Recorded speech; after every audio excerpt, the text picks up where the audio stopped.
Hi guys, welcome back to my vlog. This week I'm going to focus on how I'm selling the chateau and just the working with an estate agent, what information do you need, what you need to give to them, and what is legally required. But as we go along until the final sale and then afterwards the purchase of the new property. So this is going to be a whole series of my experience, and maybe you can learn from it and it helps you along the way as well. And so let's start off with the first part. I'm going to give you an introduction of, I have sold 8 properties in my lifetime, and 3 of them I bought and sold in South Africa, and then 5 of them I bought and sold in the UK, and this is the 9th property that I have bought and now I'm selling it, the chateau. And the first thing, usually this, in my case now, it has been a very difficult situation to make. Prior to that, it was all commercially, I needed to move on. I needed to change. I needed to make a profit on the properties. But now it's different. On the chateau, it's an emotional sale. And I'm going to share with you the ups and downs with it. So the first thing, once I've made the decision to sell, I tend to find estate agents. So I will meet with them. The one invited me, the one I phoned, he came out, he took photographs, and then he asked me a week later to come and sit in his office, and all he spoke to me about was statistics and size of property. And I sat there for an hour listening to this whole spiel of this whole conversation that he gave me. And I found it very boring and intimidating. And he's telling me what I must do. But I thanked him very much. He gave me his card and I did not contact him back. I looked on the internet and I tried to ascertain what agents can sell a property like this the best possible way. So I looked at the international publicity that they make. I look at their websites. I look at how they project other people's properties. And I also tend to call that agency on properties I like and say to them, look, I'm very interested in this property, or I send them an email and I ask them questions about the property. 9 out of 10, they didn't answer me. So they've lost the sale. So those are the ones that I don't want to use. And one of them gets back to me immediately. Now that's a company I'd like to work with. And that was the test. Although I didn't, I just asked questions. I would ask them what's the tax foncière on the property. I would ask them, what you say it needs renovating. Could you give me an indication of what the renovations are all about? What has to be done? Does it need a new roof? Does the plumbing need doing? Does the electricity need doing? Does the septic tank need changing? And if they answered me in a professional manner and tells me, yes, the roof does need changing. And then I said, do you have an estimate of approximately what this work entails? And if they turn around and say to you, oh yes, the roof needs 70% of it being changed, the electrics needs to be done, the plumbing needs to be done, and everything like this, they tell you. And then I say, well, how much do you think this is going to cost? And they give me a price. it'll cost you X, Y, Z. And I think to myself, I said, right, let me go and reflect over everything and do a calculation on what you've instructed, and I shall call you back, or I will email you back. Then there's others that you phone and they don't bother calling you. And after 5 days phoning the head office, you say, look, I'm curious on this house. I'm very interested in wanting to know. I have sent them an email, and they haven't got back to me. That frustrates me, because you're really trying to see what the market is about and who you're going to deal with. So once I've done those exercises, it takes quite some time. You've got to be very patient before you really make your decision of who you choose. Then I get some to come out to see my chateau or my property, whichever you choose. They come to have a look, and I listen to what they say. But everyone comes up with a thumbsuck idea. Now, I have gone and strategically studied the markets of a property of this size, how much it sells, how long it takes to sell approximately. And I've made notes of this over a period of time, and I've watched the process. And then when I've gone through all these estate agents and looked, I've shortlisted the ones on the internet, then invited them to my house to come and have a look at a property. I then sit down and I look at their responses. So the ones that I send a message to professionally on an email, or if they work with WhatsApp, and they come back to me quickly, that means they're keen. They really want to work with you. The ones that says, well, I'll call you in a couple of days, and then I can have time to spend with you and explain. That means they're too busy with their private life. They're not interested in working with you. And these are the things. And also when they harass you all the time after you've waited for them to call, then they call, then you give them another question, and then they don't come back. And then afterwards they want to know if you've made your mind up. Are you going to go with them or not? So you've got to be very, very careful who you choose and what agents you're going to work with. The other thing is, when they come to you, they present you with a layout, they give you a book, or they tell themselves how good they are and how many years experience they've got and everything. Now, the ones with fewer years of experience, I found they are the ones that tell you what to do. The ones that have got experience, they are the ones that ask you what you want to do. So that's a very important point that you've got to take note of. And I tend to go with the ones that ask me what I want. And the ones that go away and think about what you've told them and then come back when they say they're going to come back to you in 2 days or after the weekend, or I'll be back with you in 5 days, I need to think about everything, are the ones that I like to work with.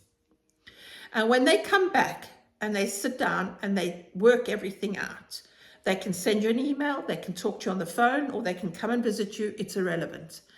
Then they tell you what, from the market-related experience that he has, the timeline that experience that he has, and what your selling price would be, and what you can achieve in your selling price.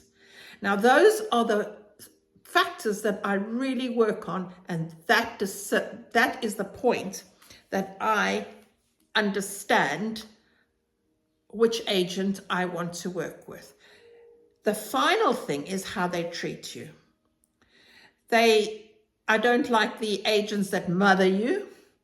I don't like the agents that just think that just because you're a woman, you don't know what to do. It might be with men the same. If you're a man selling a property, then you get this woman who will throw out the mothering instinct at you. Or if you, like with me, they think, oh, well, you just don't know how to do it, but I'm going to tell you how it's done. And that is the problem that you have to define.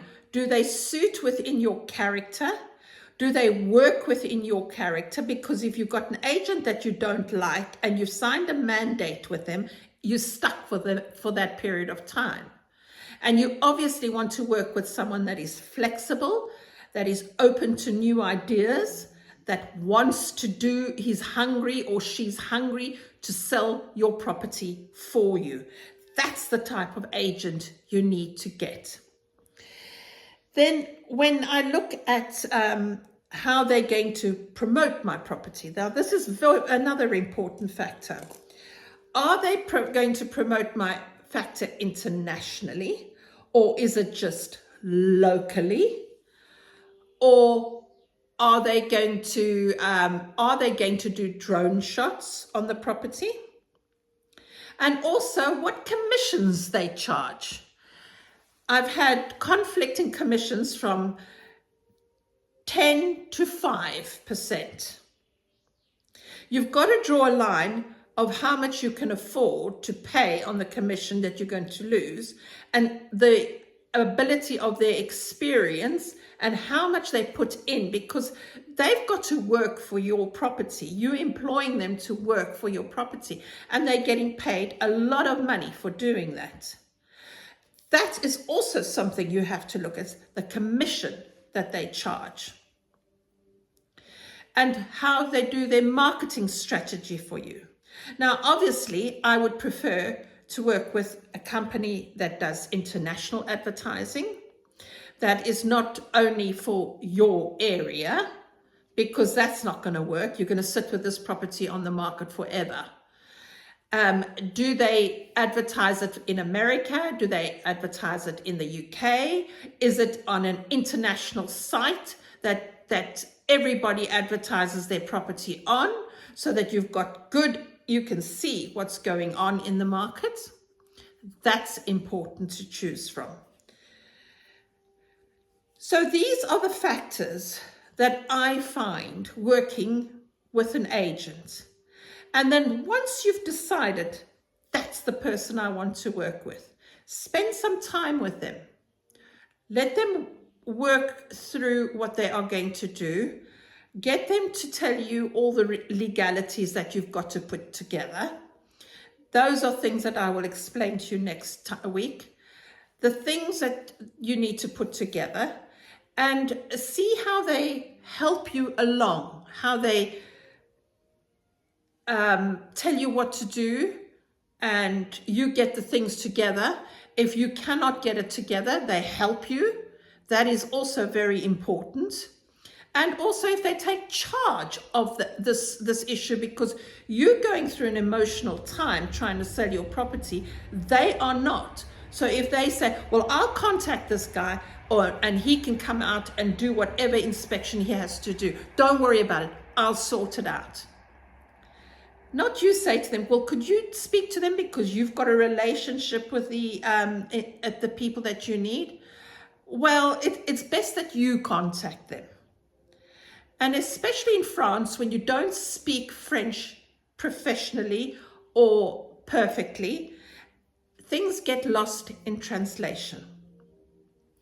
So it's always good to have an agent that's bilingual in your language, whichever language you speak, and they can instruct people for you because they understand what you want, and he can explain it to them in the language that they understand.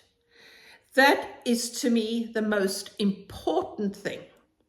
Now, I had to do a DPE inspection, and that was on an agent that I thought I hadn't signed a mandate with them yet. And then the guy came out to do the inspection, and he just did half of it.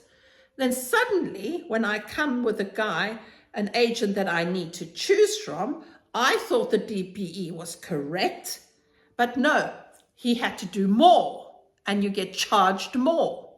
And this made me so angry, because I thought this agent I was going to work with would be professional enough to tell them exactly what I wanted, but they were not professional enough. So I went with the agent that I knew I could put my courage in. Although it's been resolved, I now have to pay extra on the DPE before anything on the paperwork that we need to get together. But that will be discussed next week. So at the moment, we're talking about the agents and focusing on what the agent you are going to choose. Also, an agent you don't need to hassle your agents every time. You need to have an agency that you've got an extranet, or they send you a weekly report of what is happening, how many people have called.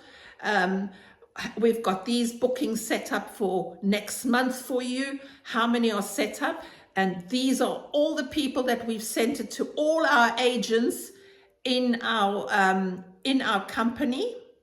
And this is the suggestions that we have made to them.